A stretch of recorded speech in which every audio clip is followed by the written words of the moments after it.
Voilà, alors bienvenue en termes de cette première semaine de Carême pour essayer de réfléchir sur le chemin dans lequel Dieu nous engage à travers ce temps de Carême. Qu'est-ce qu'il est en train de nous dire? Qu'est-ce qu'il veut nous enseigner à travers ce temps de Carême? Une des premières paroles qui a retenti, c'est le mercredi des cendres, c'est la parole centrale du Carême. Convertissez-vous et croyez à la bonne nouvelle. C'est cela qui est au cœur de cette démarche de Carême. Alors, comprenons bien, le Carême est un temps de concentration, en fait, de ce mouvement de conversion, mais la vie du chrétien est une vie de conversion perpétuelle, de se retourner toujours vers Dieu, de croire toujours plus intensément à cette bonne nouvelle qui nous a annoncée. Donc c'est un mouvement intérieur qui saisit toute la vie du chrétien, mais l'Église nous invite en un temps d'entraînement tout particulier, en un temps de concentration, à vivre le carême avec un effort particulier, de telle sorte que l'effort du carême puisse perdurer le reste de l'année. Et puis ensuite, il y a une chute qui descend comme ça parfois, un petit peu asymptotique parfois. Et puis ensuite, tout d'un coup, le carême revient, alors ça redémarre comme ça. Mais c'est le mouvement même du cœur du chrétien vers Dieu qui doit être celui d'une conversion perpétuelle. Alors, qu'est-ce que ça veut dire et pourquoi se convertir? Quel est le cœur de l'expérience du chrétien qui va lui permettre de vivre cette conversion? Ce que j'aimerais voir un petit peu avec vous ce soir. Alors, d'abord, la conversion, c'est dans l'évangile de Saint Marc, chapitre 1, verset 14. Les temps sont accomplis, le règne de Dieu est tout proche, convertissez-vous et croyez à la bonne nouvelle. Donc la conversion et la foi à la bonne nouvelle est précédée de deux choses. D'abord l'accomplissement des temps, c'est-à-dire toute cette longue attente de l'humanité qui cherchait la révélation du visage de Dieu, qui cherchait Dieu comme à tâtons, dira saint Paul, qui cherchait désespérément à trouver ce Dieu pour lequel notre cœur est fait et qu'on n'arrivait pas à saisir ou à mettre la main dessus ou à voir le vrai visage.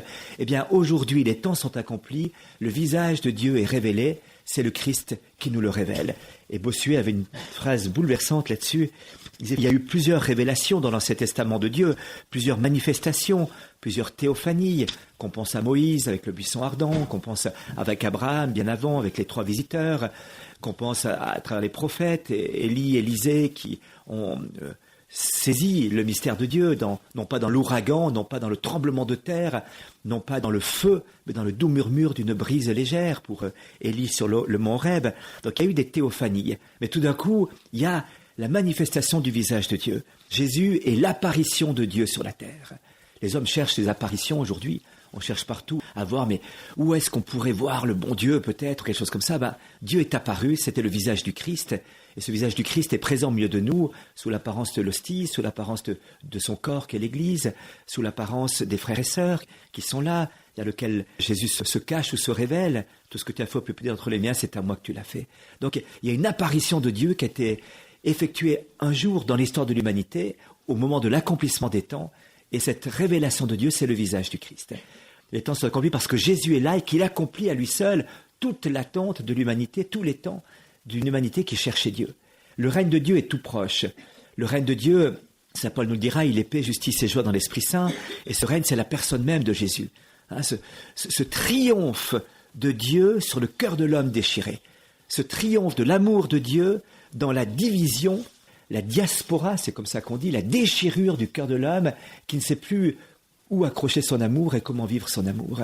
Eh bien, le règne de Dieu vient instaurer cette unité au cœur de l'homme, dans un cœur déchiré par les passions, les tentations, par ces désirs désordonnés qui peuvent nous habiter. Tout d'un coup, voilà, Dieu vient instaurer son règne, il vient établir sa royauté, il vient unifier notre vie, de telle sorte que la paix et la joie que l'humanité cherche, il puisse enfin la découvrir dans la rencontre avec celui qui est à la fois le roi, le règne et le royaume, Jésus en personne.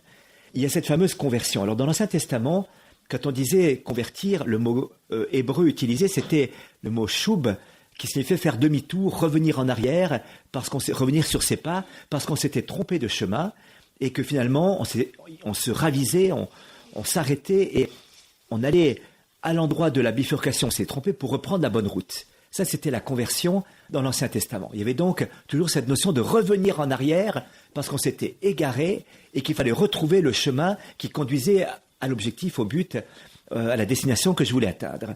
Dans le Nouveau Testament, et ça c'est la radicale nouveauté que va apporter le Christ, la conversion n'est plus un retour en arrière à une bifurcation qu'on aurait manqué, puisque le Christ est désormais avec nous tous les jours jusqu'à la fin des temps.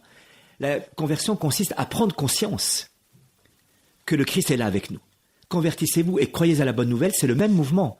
On se convertit parce qu'on croit que le Christ est avec nous et que par conséquent, la conversion n'est plus de partir dans le passé, de partir sur un autre chemin qui aurait été un chemin d'égarement pour retrouver la route droite, c'est simplement de s'arrêter et de se dire « Oh, Jésus est là ». Et qu'est-ce que cela signifie pour ma vie que le fait que Jésus, le Christ, le Fils de Dieu, le Rédempteur du genre humain, soit là avec moi. Vous voyez, il y a une sorte de stupeur qui va nous saisir lorsqu'on met en parallèle la conversion et la foi. Je me convertis parce que je crois que Jésus est là. Et croyant que Jésus est là, alors ça va changer mon comportement, ça va changer mon attitude, ça va changer mon intériorité, ça va changer toute ma vie finalement. Cette prise de conscience, cette stupeur d'une rencontre avec un Dieu dont il ne s'agit pas d'aller le chercher quelque part sur un chemin d'égarement ou sur une autre route, mais simplement de découvrir qu'il est là aujourd'hui avec moi. Et donc, la conversion dans le Nouveau Testament, c'est convertissez-vous parce que Jésus est là, parce que vous êtes sauvés, parce qu'il est à côté de vous, et que finalement, c'est si bête de passer à côté quand il est si proche de vous. C'était Madeleine Delbrel, une femme communiste athée qui a vécu une conversion aussi, et qui disait un jour dans un très beau petit livre qui s'appelle Alcide, c'est une série de petites paroles humoristiques qu'elle se disait elle-même sous une forme tout à fait lumineuse et très amusante. Elle disait « Si Dieu est partout, comment cela se fait-il que je sois si souvent ailleurs ?» C'est lumineux. Si Dieu est partout, comment cela se fait-il que je sois si souvent ailleurs? C'est de cela dont il s'agit, c'est de cette conversion dont il s'agit. Quel est le cœur de cette conversion? Eh bien, vous l'avez compris déjà, le cœur de cette conversion, l'appel à cette conversion, c'est la rencontre avec la personne de Jésus. Et donc, dans ce temps de carême, comme dans la vie du chrétien, il y a un événement marquant qui va être la rencontre avec la personne de Jésus. Cet événement peut être déconcertant à un moment donné, ça peut être un renversement complet, un chemin de Damas, on pourrait dire. Tout d'un coup, on est projeté en bas du cheval par une figure qui apparaît, une lumière. « Mais qui es-tu, Seigneur ? Je suis Jésus, celui que tu persécutes. » Ça produit pas mal d'effets chez saint Paul quand même. Saul de Tarse a pris une sacrée claque, clacothérapie divine, chute du cheval, aveugle pendant 3 jours, restitution de la vue, pédagogie divine, et ensuite ça deviendra cet apôtre de feu qui ira annoncer aux païens la bonne nouvelle du salut, avec une audace et un feu absolument inimaginable. Voilà, qui était la puissance de la grâce se déployant dans la faiblesse du pauvre, du misérable avorton qu'il était, comme il parlera de lui-même. Voilà. Il y a peut-être ce chemin de Damas, il y a peut-être parfois dans le cours de nos vies une découverte progressive, comme ça, du mystère de Dieu. C'est comme une lumière intérieure qui révèle un visage qui est déjà là, que je savais déjà là, mais on voit ça pour ceux qui font du spectacle sur scène, la scène est noire et tout d'un coup, il y a une lumière, un spot qui s'éclaire de plus en plus, comme ça, et tout d'un coup apparaît sur la scène des visages, parfois un petit peu encore flous. L'aveugle qui était guéri par Jésus, Jésus lui dit « Mais qu'est-ce que tu vois ?» Je vois des hommes qui marchent, qui ressemblent à des arbres. Tout d'un coup, il y a bien une figure qui apparaît déjà dans une première guérison de la vue, mais qui n'est pas encore la plénitude de la guérison, où il voit véritablement que ces hommes sont des êtres humains et qui marchent et qui se déplacent. Il va y avoir une sorte de lumière progressive qui va venir sur une réalité que je sais présente, qui est déjà là, que je vois peut-être en ombre chinoise ou en flou, et puis tout d'un coup qui révèle. La lumière ne fait pas exister la réalité, elle existe déjà, elle en met en évidence et elle la révèle à mon cœur. Tout d'un coup, il y a des lumières données dans l'intelligence, des lumières de foi, qui font que le croyant de toujours est saisi d'une manière tout à fait nouvelle par une réalité qui était déjà là, mais dont il n'avait pas pris l'entière conscience, dont il n'avait pas vu toute la beauté et le resplendissement. C'est un chemin de conversion que vit un croyant baptisé, pratiquant, qui tout d'un coup est stupéfait par Jésus. Un jour, dans une retraite que je prêchais en France, une personne vient me trouver et me dit « Vous savez, Père, moi j'étais catholique, pratiquant et non croyant. » On dit « Je suis croyant mais pas pratiquant, ou croyant pas catholique, moi l'église rien à foutre, moi Jésus pas de problème, mais le curé, le pape et tout ça, on laisse tomber. » Et tout d'un coup, il me disait « J'étais catholique, pratiquant et non croyant. » Alors je dis « Attendez, expliquez-moi ce que ça veut dire. » Je me dis « Catholique parce que je suis baptisé, j'adhère à la foi catholique, j'ai pas de souci. Pratiquant parce que je vais à la messe, même en semaine quelquefois, je prie tous les jours. Mais j'avais pas fait cette expérience bouleversante de l'amour de Dieu pour moi. Expérience bouleversante de l'amour de Dieu pour moi. J'avais une religion, j'avais une religiosité, j'avais une certitude intellectuelle que Dieu existait, mais je n'avais pas vu ce que cela impliquait un Dieu qui existe pour ma vie à moi. Ce que cela pouvait bouleverser dans ma vie ce Dieu qui existe. Alors, j'aimerais, si vous le voulez, aborder rapidement quelques petites questions liées à ce Dieu qui existe, quelques témoignages de conversion qui vont pouvoir nous parler de ce Dieu qui existe. La première, que j'aimerais reprendre, c'est celle d'un homme bien connu au début du 5e siècle, fin 4e siècle, début 5e siècle, Augustin d'Hippone, Saint Augustin, qui rédige ces fameuses confessions. Saint Augustin dirait lui-même, j'étais tombé un petit peu dans la foi quand j'étais petit. Il n'a jamais été baptisé, mais sa mère était croyante. Il baignait dans la connaissance d'un certain catholicisme. Et tout d'un coup, il est pris par un intellectualisme, il est pris par les plaisirs de la vie, il part de tous les côtés.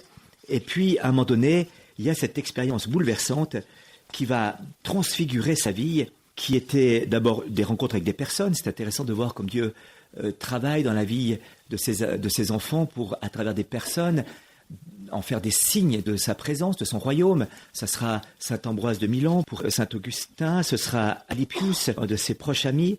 Ce sera un petit enfant, un tout petit enfant, alors qu'il était là, essayant de combattre, de chercher un sens à sa vie, de trouver un bonheur dans son cœur. Il entend dans la maison, il était à Ostie, au large de Rome, au bord de la mer, puis dans ses pensées, ses réflexions, coincé dans son péché, incapable de sortir de sa tête et de son vice, comme il dira lui-même, puisque c'était une personne assez volage. Et tout d'un coup, un petit enfant crie, chante dans la maison d'à côté, « Prends Élie, tolé lege. » Alors il dit, qu'est-ce que ça veut dire cette parole? Il y avait un seul livre à côté de lui, c'était l'Évangile et l'Écriture sainte. Alors il a pris, il a lu ce qui était marqué un peu à la manière de saint François d'Assise. Et le texte sur lequel il est tombé, c'était où saint Paul disait « Quittez votre chemin de péché, votre chemin d'égarement, revenez à Dieu de tout votre cœur. » Un peu à la manière de saint François d'Assise plus tard, qui entendra cette parole, va avant. Alors le texte exact, l'épître de saint Paul aux Romains, non pas de ripaille, de saoulerie, non pas de coucherie et d'impudicité, non pas de dispute et de jalouserie, mais revêtez-vous du Seigneur Jésus-Christ et ne vous faites pas les pourvoyeurs de la chair dans les convoitises.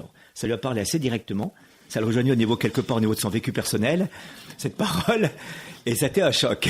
Et en fait, le combat qu'avait saint Augustin, il disait, bon, moi je veux bien changer de vie, mais demain.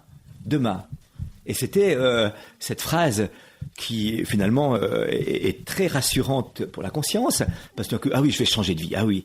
Et puis le demain qui laisse un petit délai, mais qui finalement peut se perdurer pendant assez longtemps.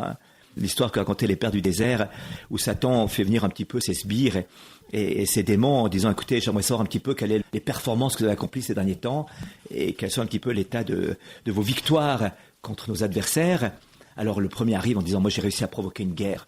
Alors il y avait un carnage et du sang partout. C'était alors vraiment un truc, pour nous c'était génial. Puis Satan dit, pas mal. Et l'autre dit, écoutez, j'ai provoqué des tempêtes, des catastrophes naturelles. Les gens paniquaient de tous les côtés, des inondations. Alors là, vraiment, je m'en suis donné à cœur joie. Puis un petit vient, le petit démon qui arrive, dit, puis toi, t'as fait quoi? Je suis faire un petit peu de miséricorde pour lui en disant, bon, il est peut-être pas tellement initié, donc on va pas aller trop loin. Moi, j'ai dit aux gens, convertissez-vous, croyez à la bonne nouvelle, adhérez à Jésus-Christ, revenez à lui de tout votre cœur, cessez votre vie de péché et convertissez-vous. Et Lucifer dit, mince, tu travailles pour l'ennemi, t'es un traître. Alors il se lève pour le frapper. Il dit, attends. Là, mais je l'aurais rajouté après, demain, commencez demain. Et on raconte que Lucifer lui a donné sa couronne et l'a mis à sa place sur le trône. C'était de façon la plus subtile. Saint Augustin se débattait dans cette question, il dira lui-même, je sentais que c'était ces choses-là qui me retenaient et qui me faisaient pousser des cris pitoyables. Dans combien de temps? Demain, toujours demain. Pourquoi pas tout de suite? Pourquoi pas sur l'heure? Pourquoi pas maintenant en finir avec mes turpitudes? Demain. Pourquoi pas aujourd'hui en finir avec ces turpitudes? Et alors, l'expérience que vivra le cher Augustin, il nous la redonne dans un magnifique texte. Bien tard je t'ai aimé, ô beauté si ancienne et si nouvelle, bien tard je t'ai aimé. Et voici que tu étais au dedans et moi au dehors. Ah tiens, on n'était pas même lieu de rendez-vous, c'est dommage. Lui était dedans, il nous attendait à l'intérieur, et lui, nous on était dehors, on essayait de trouver à l'extérieur ce qui était à l'intérieur. Et c'est là dehors que je te cherchais, et sur la grâce de ces choses que tu as faites, pauvre disgracié, je me ruais. Tu étais avec moi et je n'étais pas avec toi. Elles me retenaient, ces choses loin de toi, ces choses qui pourtant, si elles n'existaient pas en toi, n'existeraient pas. Tu as appelé, tu as crié, tu as brisé ma surdité, tu as brillé, tu as resplendi, et tu as dissipé ma cécité. Tu as embaumé, j'ai respiré, et haletant, j'aspire à toi. J'ai goûté, j'ai faim et j'ai soif, tu m'as touché, et je me suis enflammé pour ta paix. À un moment donné, il dira, dans cette expérience qu'il a vécue, ô douceur qui ne trompe pas, ô douceur de bonheur et de sécurité, toi qui me rassembles de la dispersion, où sans fruit je me suis éparpillé, quand je me suis détourné de toi l'unique pour me perdre dans le multiple. Tout d'un coup, il est rassemblé, il est réunifié. Lui qui était dans la dispersion, dans le divertissement, la désagrégation de l'unité de son être, tout d'un coup, Dieu vient l'unifier. Ce que j'ai dit tout à l'heure, hein. Le royaume de Dieu vient en lui, il l'unifie, il rassemble toutes les puissances de son être, sa chair, son affectivité, son âme spirituelle. Tout ça est rassemblé, tendu vers un seul but, qui est d'aimer Dieu, qu'il a aimé le premier. Il y a une sorte de stupeur, d'expérience bouleversante qu'on redécouvre chez Saint-Augustin, mais qu'on redécouvre chez d'autres aussi. Je pense à Pascal, ce philosophe qui, dans la nuit du 23 novembre, c'est lui-même qui écrit, je vous lis son texte, c'est bouleversant, l'an de grâce 1654, lundi 23 novembre, jour de Saint Clément, pape et martyr, et autres martyrologes, veille de Saint Chrysogone, martyr et autres, depuis environ 10h30 du soir jusqu'à environ minuit et demi, feu. Dieu d'Abraham, Dieu d'Isaac, Dieu de Jacob, nom des philosophes et des savants, certitude, certitude, sentiment, joie, paix, Dieu de Jésus-Christ. Ton Dieu sera mon Dieu. Oubli de tout et du monde, hormis Dieu, il ne se trouve que par les voies enseignées dans l'Évangile, grandeur de l'âme humaine, Père juste, le monde ne t'a point connu, mais je t'ai connu, joie, joie, joie, pleurs de joie. Mon Dieu, me quitterez-vous que je ne sois jamais séparé de toi et de celui que tu envoyais, Jésus-Christ, Jésus-Christ, Jésus-Christ. Je m'en suis séparé, je l'ai fui, renoncé, crucifié, que je n'en sois jamais séparé. Il ne se conserve que par les voies enseignées dans l'Évangile, renonciation totale et douce, soumission totale à Jésus-Christ et à mon directeur, éternellement en joie pour un jour d'exercice sur la terre. Et cette expérience qu'a vécue Pascal, qui sera l'expérience de sa vie, ce texte même, il l'avait cousu dans son veston. On a retrouvé à sa mort, il avait ouvert son veston, il avait glissé le petit papier de cette lettre dedans, cousu, pour dire que chaque fois qu'il serait dans un doute, ou si un jour le doute le saisirait, le troublerait, eh bien immédiatement il ouvrirait, dégainerait ce papier pour faire mémoire de l'expérience qu'il avait vécue. Et ça c'est important, ce que nous donne Saint-Augustin, c'est quand il y a cette expérience qui est vécue, quand à un moment donné où l'irruption de la grâce nous fait tomber du cheval comme Saint Paul, ou alors la lumière met en évidence cette présence de Dieu qui est déjà là et qui d'un coup prend visage ou prend contour du visage, dans ce visage qui était déjà présent mais qui se précise grâce à la lumière qui est donnée par Dieu, eh bien dans cette expérience, il y a ce tournant, Peggy appelait ça, disait il y a un avant et un après. Quand il y a ce tournant, à ce moment-là, il faut faire mémoire de ces moments-là. Dans les doutes, dans les difficultés, dans les problèmes. Oui, mais un jour, c'est la pédagogie divine, vous savez, chaque fois que le peuple s'éloignait de Dieu, chaque fois que le peuple partait et faisait des bêtises, Dieu venait lui reproposer l'alliance. Et chaque fois que Dieu reproposait l'alliance à son peuple, il commençait toujours par faire mémoire des bienfaits qu'il avait accomplis pour son peuple. Dans la nuit de Pâques, la grande nuit de la Pâque juive, un petit enfant, c'est le plus jeune qui crie, celui qui sait encore parler, enfin il faut qu'il parle quand même, dit « Papa, pourquoi cette nuit elle n'est pas comme les autres ?» Le cri. Et alors là, c'était la question, c'est rituel, hein, mais ça paraissait très spontané. Et le papa saisit l'occasion en disant « Je vais t'expliquer pourquoi cette nuit elle n'est pas comme les autres. Parce que nos ancêtres étaient esclaves en Égypte et qu'ils souffraient sous le coup des bourreaux de Pharaon dans des travaux pénibles et des charges difficiles, qu'ils étaient maltraités, qu'on tuait leurs petits-enfants. Et Moïse a été envoyé par Dieu. Et cette nuit que nous célébrons maintenant, alors qu'ils étaient debout avec la ceinture au rein, le bâton à la main, Dieu les a délivrés de la terre de servitude d'Égypte et les a conduits sur une terre de libération. Et ça, c'était 1250 ans avant Jésus-Christ, l'Exode. Eh bien, durant toute la célébration de la Pâque jusqu'à Jésus-Christ, et encore aujourd'hui, des Juifs le font, les Juifs pratiquants le font, qu'a cette nuit de différent de toutes les autres. 3250 ans après, on redit la même nouvelle. Et là, les gens se réjouissent. Le Dieu auquel nous croyons, ce Dieu qui finalement n'est peut-être plus très sensible, plus très visible pour moi, c'est celui qui a libéré notre peuple, nos ancêtres, mes arrière-grands-parents, de la terre de servitude d'Égypte et les a fait passer à pied sec la mer Rouge pour les conduire dans cette terre d'où coule le lait et le miel. On faisait mémoire, c'est-à-dire on rendait présent, actuel, un événement bouleversant du passé qui avait fait chavirer l'histoire d'Israël, la vie de ce peuple et la vie de chacun et de chacune. Et Pascal a eu cette expérience du Christ, Dieu d'Isaac, d'Abraham et de Jacob, non pas des philosophes et des savants, Dieu de Jésus-Christ, Jésus-Christ, Jésus-Christ, joie, joie, joie, pleurs de joie.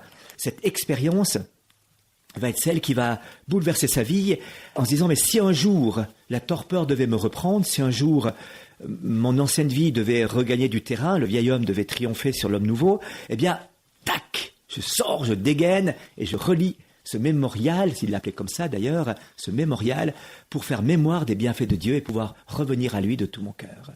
Et c'est frappant, Sartre, qui fera l'expérience inverse, tout d'un coup, il a une sorte de stupeur, il se sent pris. J'ai l'impression, je suis quelque part, et il me semble que quelqu'un me regarde. Je ne peux plus faire un pas sans que quelqu'un me regarde. Il a cette stupeur, cette expérience que Dieu le regarde. Et pour lui, c'est une atteinte, une violation de sa vie privée.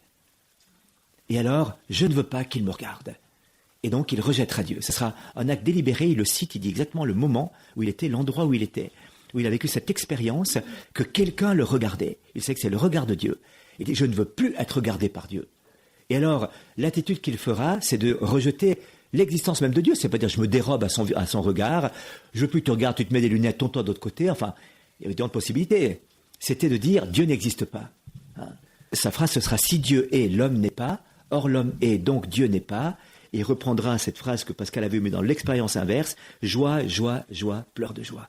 Joie, joie, pleurs de joie d'une solitude de l'homme sans Dieu, qui est finalement le cœur même de l'expérience du désespoir et de l'être et le néant.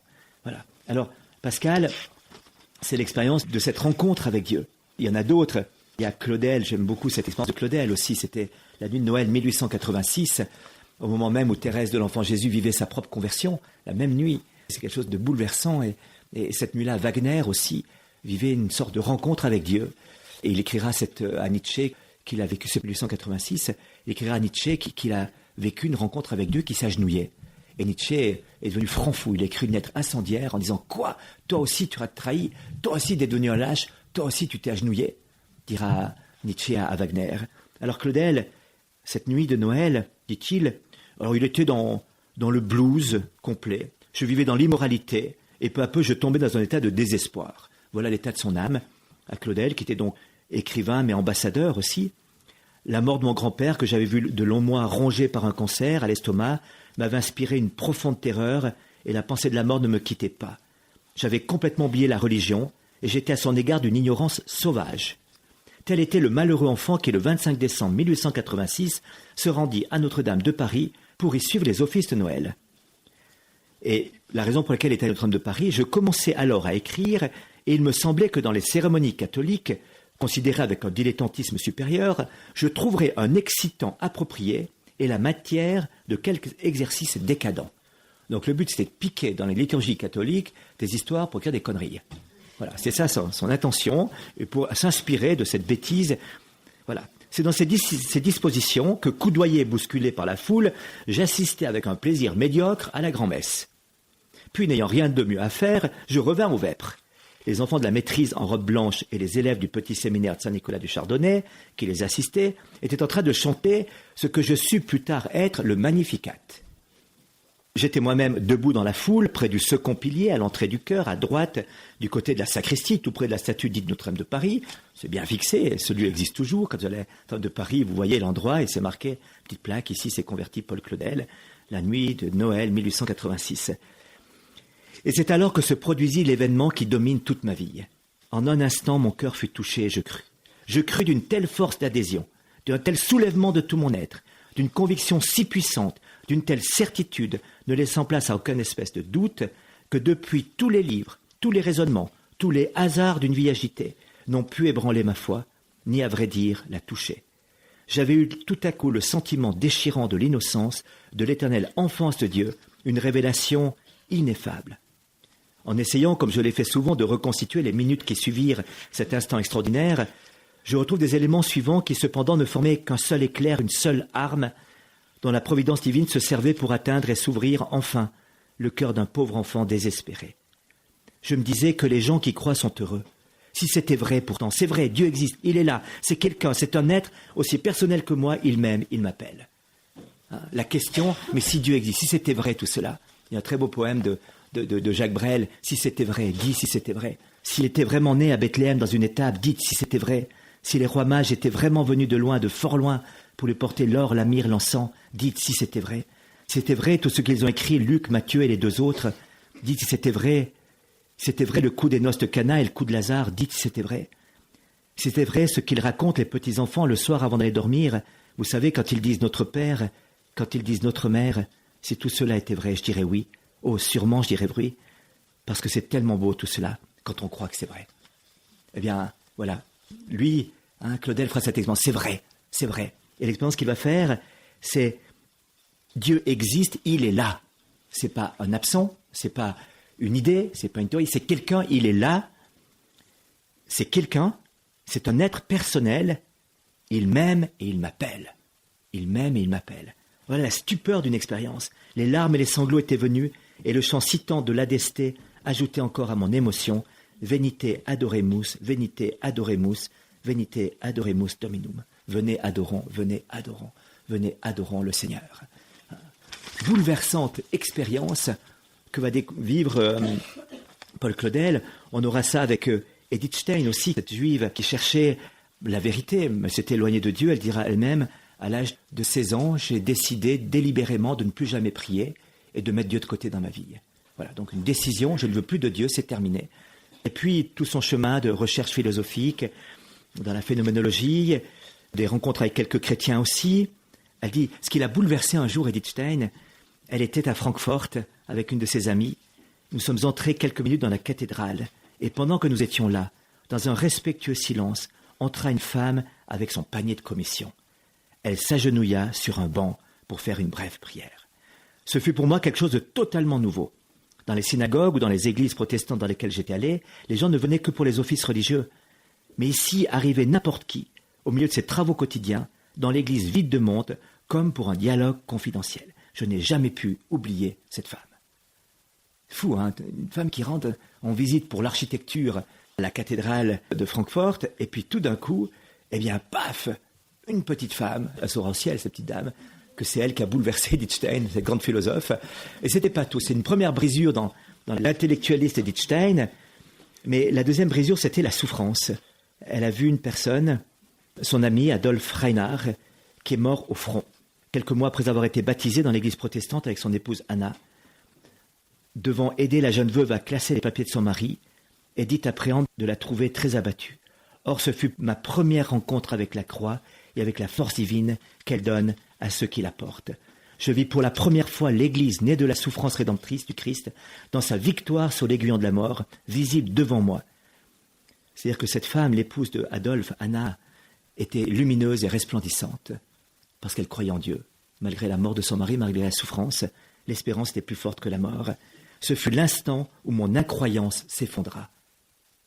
Mon judaïsme pâlit et le Christ étincela, le Christ en la lumière de la croix. Et ça, c'est ce qui a converti le monde païen, de voir les chrétiens chanter la gloire de Dieu dans l'épreuve, dans la souffrance. Non pas parce qu'ils étaient heureux de souffrir, ce n'était pas des masos, mais parce qu'il y avait quelqu'un qui les accompagnait et qu'une grâce était donnée dans leur misère et leur pauvreté. Ça, c'est la même expérience qu'ont fait ses ancêtres juifs à Edith Stein, découvrir dans la souffrance la présence de quelqu'un qui donne une paix et une joie.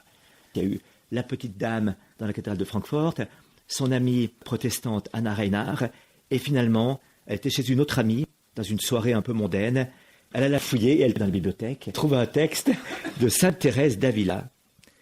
En une nuit, elle a fait la lecture, et elle a dit « Là est la vérité. Là est la vérité. » La découverte de ce chemin de la vie intérieure avec Thérèse. Alors, il y aurait tant de témoignages. Un dernier que je vais vous donner, parce qu'il est très très beau, et on verra un petit peu ce que cela veut dire pour nous après.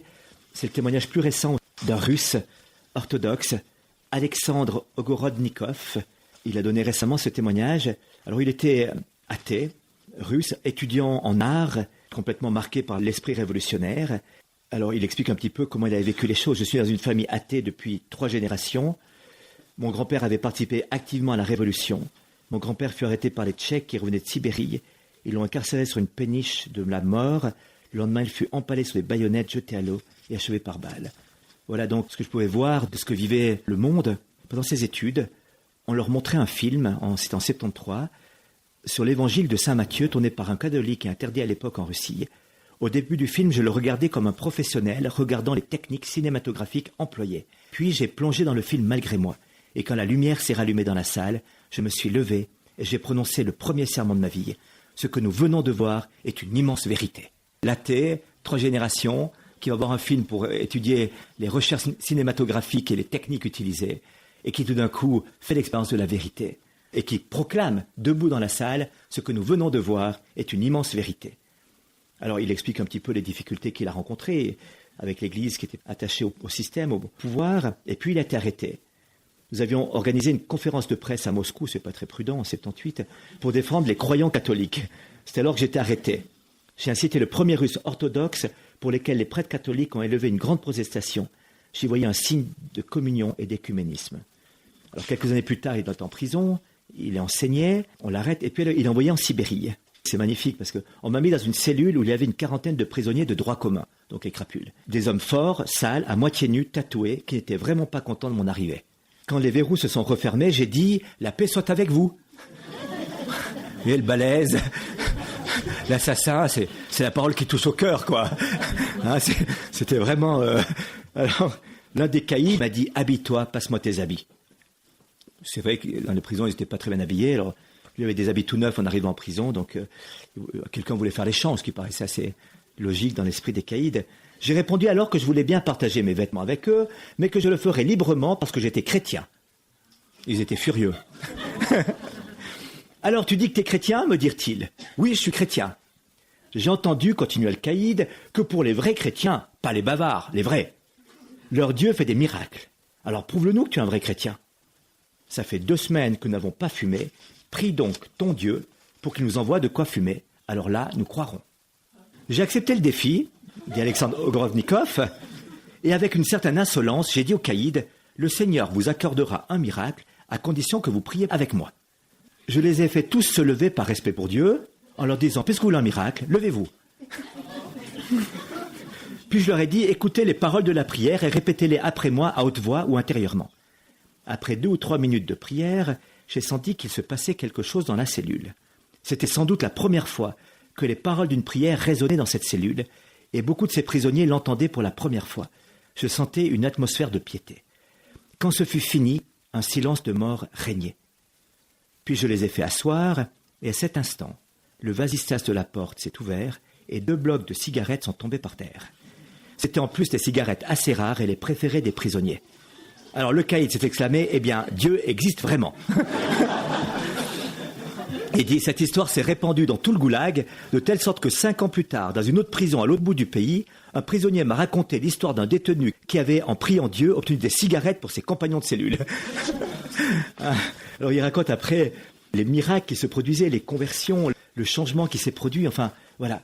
Je voulais insister un petit peu là-dessus pour montrer cette stupeur de la rencontre avec Dieu. Voyez-vous, ces témoins, il y en a des milliers, et ici, il y en a aussi des témoins de personnes qui ont rencontré Dieu d'une manière ou d'une autre, soit dans l'expérience de Damas et de la chute de cheval, c'est-à-dire la crête qui se retourne en un coup de casserole comme ça, ou bien alors la lumière qui vient et qui révèle petit à petit ce visage, qui d'un coup, c'est quelqu'un. Il était bien là, je le croyais en sa présence, j'avais douté que Dieu existe. Jésus, c'est Dieu, je le prie, et puis d'un coup, ce visage prend contour, il y a un regard, il y a une bouche, enfin, vous voyez, c'est comme une lumière qui sort un visage des ténèbres et qui lui donne tout son resplendissement et sa beauté.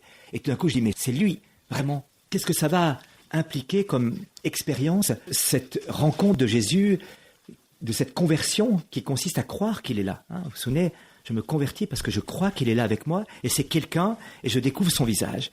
Alors immédiatement, il y a un désir de le connaître, de le fréquenter. Un désir de partager sa vie, un désir d'être avec lui, de rester avec lui, un désir de penser comme lui, d'agir comme lui, un désir d'avoir en soi les mêmes sentiments qui étaient dans le Christ Jésus, un désir finalement de devenir saint. Soyez saints comme votre Père céleste est saint. Ça, c'est la conséquence, si vous voulez, de cette rencontre avec Jésus-Christ. Une fois qu'il y a cette rencontre avec Jésus-Christ, tout n'est pas gagné. Je sais qu'il est là. C'est là que commence le travail, j'allais dire. Un ami me disait, ce qui est important, c'est pas de devenir saint, c'est de le rester. Ce qui est plus difficile de persévérer, comme disait saint Paul, de mener le combat jusqu'au bout, de persévérer dans le beau combat de la foi, ça c'est pas facile. Mais une fois qu'il y a cette expérience que Jésus c'est quelqu'un, ce renversement, c'est pas facile, enfin on peut en raconter, je raconte des histoires, il faut la faire cette expérience. Un jour il y avait un prêtre qui avait un petit garçon qui suçait le pouce comme ça.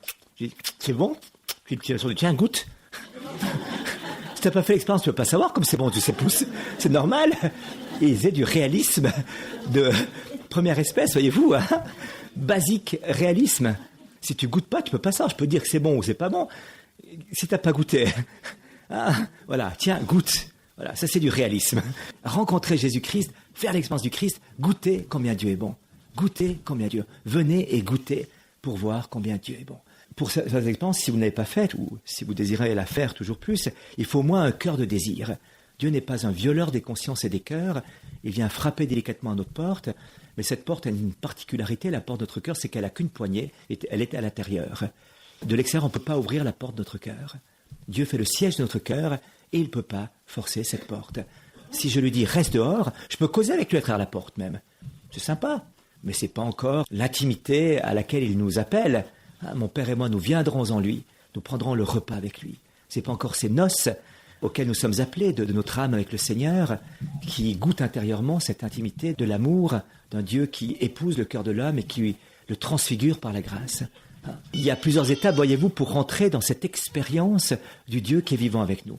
Cet appel à la sainteté exige, et c'est sur ces quelques points que j'aimerais conclure en insistant là-dessus, c'est que tout d'un coup, dans le mystère de Pâques, il va falloir découvrir le Christ dans la profondeur de son mystère. Il va y avoir une interrelation entre la connaissance de Dieu et l'amour qu'on aura pour lui. Quand on aime quelqu'un, on veut le connaître toujours mieux, et quand on connaît quelqu'un, en vérité, eh bien, on va l'aimer toujours plus, malgré ses pauvretés quand il s'agit de l'amour humain, ou même à cause de ses pauvretés. Mais dans l'amour divin, c'est la perfection même qui nous est donnée. Donc la connaissance de la perfection divine, l'amour fou de Dieu, de la miséricorde extraordinaire de Dieu, va nous pousser à vouloir l'aimer. Lui m'a sauvé et m'a donné sa vie. Il a versé son sang pour que moi je sois libre. Cette connaissance de Dieu dans laquelle nous sommes appelés à rentrer dans le mystère de Pâques, de Carême, c'est la connaissance du Christ dans sa croix et sa résurrection. Dans le cœur même de ce qui était le plus grand amour, la plus grande folie d'amour, la croix et la résurrection. Parce qu'il va falloir découvrir ce en quoi la présence du Christ renverse l'esprit du monde, renverse les pensées humaines. Autant sont éloignés le ciel de la terre, autant sont éloignés les pensées de Dieu des pensées des hommes. Ce qui est folie aux yeux des hommes est sagesse aux yeux de Dieu, ce qui est sagesse aux yeux des hommes est folie aux yeux de Dieu. Cette espèce de paradoxe du christianisme, qui est un renversement complet de la logique humaine pour dans une autre logique, qui est la logique divine. Tout d'un coup, il y a une sorte de désappropriation de notre regard, une sorte de désappropriation de notre manière de saisir les choses pour entrer dans l'intelligence que Dieu a des choses. Une manière de lire entre les lignes la façon dont Dieu conduit l'humanité, conduit les âmes, transfigure les choses. Et parmi ces expériences les plus bouleversantes et les plus dérangeantes ou les plus interrogeantes, ça va être l'expérience de la croix, c'est sûr, de la souffrance, du mal, de la maladie. On l'entendait tout à l'heure avec Edith Stein, elle-même a fait cette expérience de Dieu au moment où son athéisme tomba, c'est en voyant une chrétienne vivre une épreuve d'un deuil avec la paix et la joie. Un deuil tragique, au milieu d'une guerre tragique, c'est la Première Guerre mondiale. Cette personne vit ce deuil, cette épreuve, de manière qu'elle-même ne pouvait pas s'imaginer. Elle n'osait pas s'approcher de cette femme en disant « Comment vais-je la trouver ?» dans un effondrement total. Et tout d'un coup, elle voit une femme debout. Non pas par ses propres forces, non pas qu'elle ne soit pas éprouvée par la mort de son mari, ce serait inhumain, ce ne serait pas juste. Il y a une irruption de la grâce qui se déploie dans la faiblesse et qui, dans la fente, dans la mystérieuse meurtrissure du cœur de cette femme, va pénétrer et va la remettre debout. Elle va vivre une expérience qui est bouleversante, qui est celle de traverser l'épreuve avec la grâce de Dieu. Je parlais avec une personne qui a vécu une épreuve terrible récemment. Il me dit, tu vois Nicolas, quand je regarde en arrière, je me dis que c'était impossible que je traverse l'épreuve comme j'ai traversé. Absolument impossible. Impossible. Humainement, c'est impossible. Je sais, impossible. Et je l'ai traversé. Cette expérience de la grâce qui me porte, de la grâce qui me tient, de la grâce qui m'accompagne, de la puissance de la grâce qui fait infiniment au-delà de tout ce que je peux demander ou envisager. Ça, c'est la radicale nouveauté du christianisme. Ça, c'est la radicale nouveauté du regard chrétien. Et c'est dommage que les chrétiens soient trop humains. Trop humains. Nietzsche se plaint des chrétiens et dit « Si vous étiez les disciples d'un ressuscité, donnez-vous pour des ressuscités. La tête que vous tirez a toujours été plus dommageable à votre foi que vos raisons de croire. Si vraiment le Christ est ressuscité, s'il est vraiment vivant au milieu de nous, il y a quelque chose qui change, quelque chose qui est transfiguré dans ma manière de voir les choses, dans ma manière de regarder. Il y a une espérance invincible qui n'est pas due à ma force, à mes compétences, à mes connaissances, à mes diplômes, à mes talents. Elle est due simplement à la pauvreté de ma misère qui est offerte à la bonté miséricordieuse de Dieu et qui fait éruption là-dedans et qui fait le miracle de la transfiguration. C'est ça le tournant de la vie chrétienne, voyez-vous, tournant d'une grâce qui se déploie dans la faiblesse. lorsqu'au cœur d'une épreuve, la puissance de la grâce de Dieu fait l'impossible, me conserver dans la paix et la joie, alors que tout aurait dû s'écrouler tout autour. Et les martyrs sont les témoins les plus lumineux de cette espérance chrétienne. C'est la raison pour laquelle, en entrant dans le 3e millénaire chrétien, Jean-Paul II a marqué du sceau des martyrs et de l'Eucharistie, qui est la force des martyrs, disait-il, toute l'année jubilaire de l'an 2000. Et que, à Tor Vergata, dans la veillée avec les jeunes, toute l'introduction, qui a duré un quart d'heure, 20 minutes, était une immense procession sur un chant litanique de la mémoire de tous les martyrs de la terre du début à la fin, comme un témoignage de l'espérance, comme un témoignage de la vie plus forte que la mort, de l'amour plus fort que la haine, du pardon plus fort que la vengeance. Ça, c'est l'expérience chrétienne. C'est à cela qu'il nous faut revenir. Et c'est la raison pour laquelle l'expérience de Pâques doit nous fixer justement sur la vie éternelle. Non pas pour fuir les réalités de ce monde, mais pour comprendre quel est l'enjeu du christianisme. Et c'est là-dessus que j'aimerais conclure avec un petit texte de Simone Weil, la philosophe, qui est aussi juive, elle, qui a fait toute une rencontre avec le Christ, qui raconte d'ailleurs à Assise, à la basilique d'Assise, elle était rentrée en touriste. Il y avait dans cette basilique quelque chose, quelqu'un qui m'a forcé pour la première fois de ma vie à me mettre à genoux. L'agenouillement devant qui la dépasse. Et c'est l'expérience de la présence du Christ que Edith Stein vivra à Assise avec l'intercession de François de Clercq. Et elle dit, dans un des textes en 1943, c'était au moment de la guerre, mais ça vaut pour tous les temps, je crois, parce que ça touche l'expérience fondamentale du christianisme. D'autre part, dit-elle, à une époque comme la nôtre, où le malheur est suspendu sur tous, le secours apporté aux âmes n'est efficace que s'il va jusqu'à les préparer réellement au malheur, et ce n'est pas peu de choses. Non pas comme être prophète de malheur, c'est pas ça, mais de voir qu'au cœur même de la vie chrétienne, il y aura l'épreuve qui sera là. Un jour ou l'autre, normalement, on devrait tous mourir. Un jour, il me semble, je n'engage pas mon infaillibilité en disant ça. Un jour ou l'autre, tous on sera confrontés à une épreuve, au moins celle-ci. L'épreuve de la perte de notre chair, il y a l'épreuve de la maladie, il y a l'épreuve de la séparation, des difficultés économiques qui peuvent surgir à un moment donné. Enfin, les épreuves sont multiples. Le malheur est suspendu sur la tête de tous et le secours apporté aux âmes n'est efficace que s'il va jusqu'à les préparer réellement au malheur. Et ce n'est pas peu de choses. Ça veut dire quoi? Ça veut dire avoir l'épreuve et la difficulté avec un regard différent. Cette seule possibilité qui nous est offerte pour voir les difficultés, les épreuves avec un regard différent, eh bien c'est le mystère de la croix du Christ. Scandale pour les Juifs, folie pour les païens, mais pour ceux qui croient, sagesse de Dieu et puissance de Dieu. Folie pour le monde, scandale pour beaucoup de chrétiens aujourd'hui, pour d'être juifs, pour être scandalisés devant la croix. Scandale pour de nombreux chrétiens aujourd'hui. Mais pour ceux qui croient, qui adhèrent à la personne de Jésus-Christ, qui ont découvert à travers leurs propres stigmates, les stigmates du Christ, qu'il est perfusé de sa propre vie, alors pour cela, sagesse de Dieu et puissance de Dieu. On va m'inspirer un petit peu d'un texte qu'avait donné un évêque au synode des évêques sur l'Europe. À Rome, c'est Monseigneur André Faure.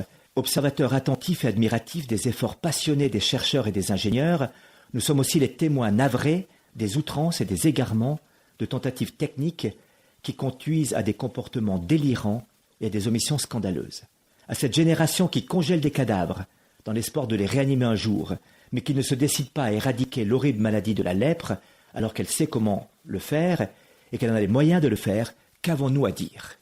Génération qui congèle les cadavres en vue d'une éternelle bain de jouvence et qui n'est pas capable d'éradiquer la lèpre, alors qu'elle a les moyens de le faire et qu'elle peut le faire, qu'avons-nous à dire? Eh bien, elle dit, pour ma part, je suis convaincu que nous devons témoigner par des propos et des comportements nouveaux de notre attente du retour glorieux du Christ et de notre espérance de la vie éternelle à laquelle nous sommes appelés.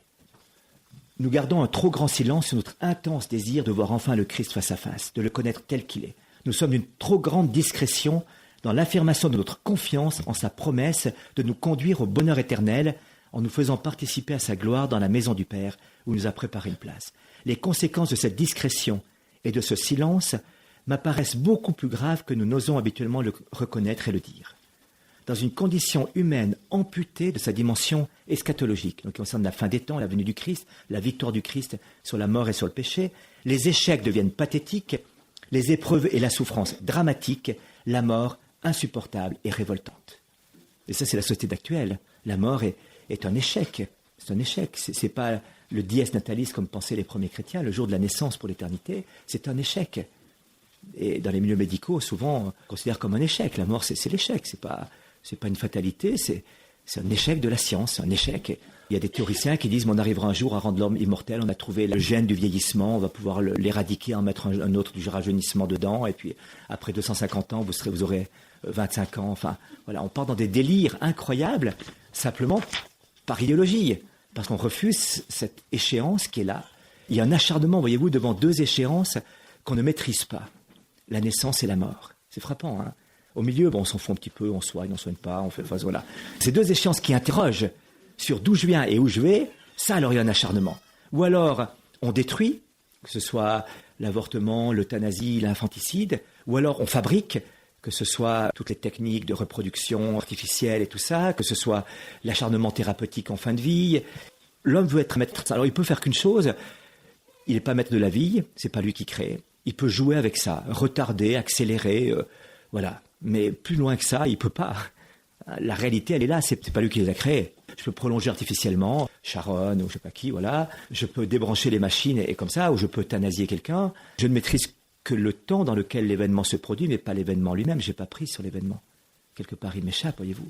Donc c'est intéressant de voir ce que dit Monseigneur Faure. Il dit insupportable, la souffrance dramatique, la mort insupportable et pourtant incontournable. Assez logique. On ne peut alors que la masquer, la cacher. Mais dans le désarroi ainsi créé, les uns s'épuisent dans un interminable acharnement à prolonger la vie, voilà, ou à trouver d'autres solutions. Et il dit, finalement, l'occultation de la perspective eschatologique de la vie chrétienne est intimement liée à la méconnaissance de sa profondeur mystique. C'est le mystère de la croix rédemptrice qui devient impraticable pour beaucoup. Le sens chrétien du sacrifice demeure incompréhensible. C'est la source de la crise des vocations, c'est la source de la crise de l'Église actuelle. Il dit, ce qu'on a oublié, c'est qu'il y avait une béatitude dans cette expérience. Bienheureux les cœurs purs, ils verront Dieu, dans la mesure où je me laisse éclairer par la lumière de Dieu, je verrai Dieu. Et que ce bonheur qui nous est promis n'est pas seulement un bonheur après, c'est pas seulement un bonheur dans la vie éternelle. On a accusé le christianisme, Marx l'a fait avec virulence, en disant le christianisme promet le bonheur après, mais ici vous en bavez. Donc c'est l'opium du peuple, c'est pour endormir les masses devant la révolte que devrait susciter l'injustice. Eh bien moi je veux la justice et je me battrai pour la justice et je vais réveiller les masses endormies et shooter à l'opium du peuple qu'est la religion, qui les empêche d'affronter ce monde et de saisir ce monde à bras-le-corps pour le transformer vers l'avenir radieux de l'humanité enfin prolétaire. Il y avait quelque chose de fort reconnu peut-être là-dedans, de dire tiens, on est aussi fait pour le bonheur ici-bas, c'est une intuition profonde, c'est pas seulement après que le bonheur nous est promis, mais déjà ici-bas, et ça il avait raison. Il y a seulement aussi une intuition assez juste dans le sens que beaucoup de chrétiens fuyaient peut-être les réalités du devoir de ce monde dans une sorte de spiritualisme désincarné, ce qui est aussi une tentation courante, mais il y avait une erreur fondamentale, c'est que Dieu seul peut donner ce bonheur et que ce n'est pas l'homme qui pourra établir la justice, mais c'est Dieu qui pourra ajuster le cœur des hommes les uns aux autres dans la mesure où ils sont ajustés à son cœur. Quand saint Paul va éradiquer, les chrétiens vont éradiquer l'esclavage du début du christianisme, c'est pas en luttant politiquement contre l'esclavage, c'est en faisant prendre conscience aux maîtres et aux esclaves qu'ils étaient frères. Avec un frère, tu ne réagis plus de la même manière, c'est ton frère. Il n'a pas dit d'abord abolissez l'esclavage, ça aurait été une catastrophe, enfin pas le fait d'abolir l'esclavage, mais dans la mentalité actuelle, ça aurait été un tollé total, c'est de dire vous êtes frère, comportez-vous en frère. Et le jour où c'est mon frère, je ne peux plus le traiter comme un esclave, l'esclavage meurt de lui-même parce qu'il est mon frère qui est là. Ce qu'il faudrait retenir, on se convertit par une rencontre avec le Christ qui bouleverse la vie, qui implique à une conséquence qui consiste à vouloir connaître toujours plus, aimer toujours plus celui qui me connaît parfaitement et qui m'aime infiniment. Il va falloir descendre dans ce temps de carême, dans cette conversion, dans l'intelligence du mystère de la croix, pour donner au monde une espérance qui ne passe pas. Donner une intelligence du mystère du mal, de la souffrance, qui est un scandale, une folie, mais qui devient avec Dieu présence aimante et transfigurante d'une force divine, d'une force d'amour, absolument incompréhensible au cœur de l'homme par lui-même. Ça restera toujours un scandale et une folie au cœur de l'homme, à l'intelligence humaine.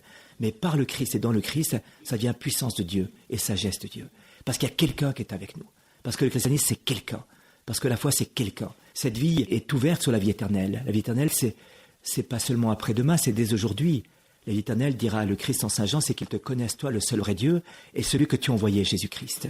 Et donc cette expérience de la vie éternelle aujourd'hui ne nous distrait pas des devoirs de ce temps, ne nous empêche pas d'accomplir ce devoir d'État, bien au contraire, mais nous oblige dans ce devoir d'État à dépasser les circonstances de ce temps pour voir avec un regard qui regarde l'horizon et qui regarde l'horizon à la fois de la perspective de la venue en gloire du Christ, de ce jour où je le verrai face à face, mais aussi cet horizon intérieur qui est le visage du Christ à la frontière du visible et de l'invisible, là où il se présente à moi, plus intime à moi-même que moi-même, comme on le disait dans saint Augustin tout à l'heure, et qui va transfigurer ma vie parce qu'il habite avec moi. Si Dieu est pour nous, qui sera contre nous, dira saint Paul. Si Dieu est pour nous, qui sera contre nous?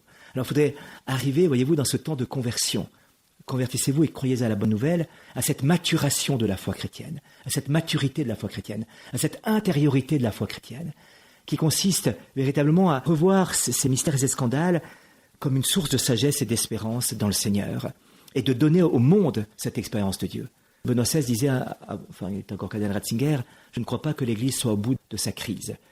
Mais je suis certain d'une chose, c'est que l'Église qui jaillira au terme de la crise sera une Église intériorisée. C'est-à-dire une Église qui aura compris ce mystère de la présence du Christ, de la vie éternelle, du salut, de l'eschatologie, qui osera affronter les grands problèmes du monde avec sérénité parce qu'il y a une réponse, elle n'est pas théorique, c'est un visage, c'est quelqu'un, c'est Jésus-Christ. En portant la souffrance du monde sur sa croix, il a libéré l'humanité de la mort et du péché, de la servitude dans laquelle cette souffrance nous enfermait, pour la permettre d'éclater par un amour plus fort que le mal et que la mort. Ces chrétiens qui ont vécu cette expérience vont pouvoir être ceux qui vont témoigner. Alors on se sent tout faible, tout pauvre devant ça, mais c'est une urgence, je crois.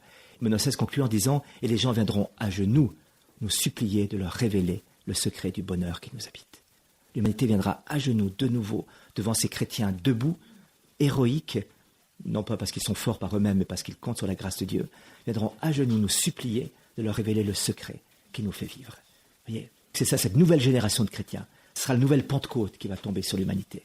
Pentecôte qui fait de nous des chrétiens mûrs, des chrétiens debout, des chrétiens solides, saisis, empoignés dans le mystère de la Pâque du Seigneur, de telle sorte que, avec cette clé de lecture de la Pâque, de ce solstice cosmique de l'univers, les épreuves du monde et difficultés du monde seront éclairées par la présence de celui qui est plus intime à nous-mêmes que nous-mêmes et qui transfigure tout.